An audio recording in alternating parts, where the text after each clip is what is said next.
Sarah stared at the empty space in her purse where her wallet should have been.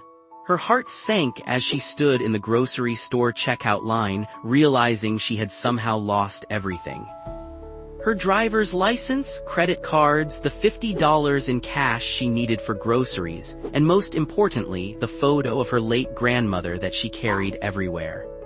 "I'm so sorry," she whispered to the cashier, her cheeks burning with embarrassment as she abandoned her cart full of groceries.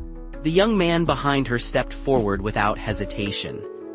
"Here, let me cover this for you," he said, pulling out his card. "We've all been there." Sarah protested, but he insisted. "Just pay it forward someday," he smiled, handing her the bags.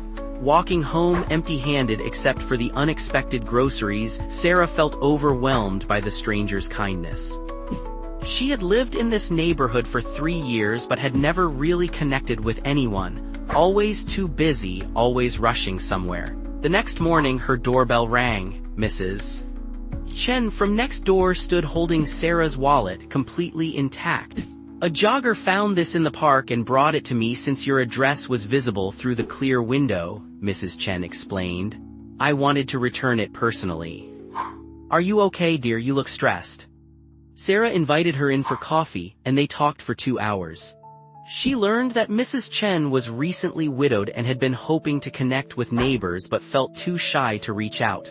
That afternoon, Sarah knocked on the jogger's door to thank him. David lived just 3 blocks away and had been looking for a running partner. They made plans to jog together the following week. Feeling inspired, Sarah decided to find the young man from the grocery store. When she returned with a thank you gift, the manager mentioned that the employee, Marcus, was working 2 jobs to support his sick mother. Sarah, who worked in healthcare administration, knew about programs that could help. She spent her evening researching resources and returned the next day with information that could save his family thousands of dollars. By the weekend, Sarah had organized a small neighborhood gathering. Mrs. Chen brought homemade dumplings, David shared running tips with other neighbors, and Marcus brought his guitar, filling the evening with music. As Sarah looked around at the faces that had been strangers just days before, she touched her grandmother's photo in her wallet. She remembered her grandmother always saying that sometimes we have to lose something to find what we really need. Sarah had lost her wallet but found her community.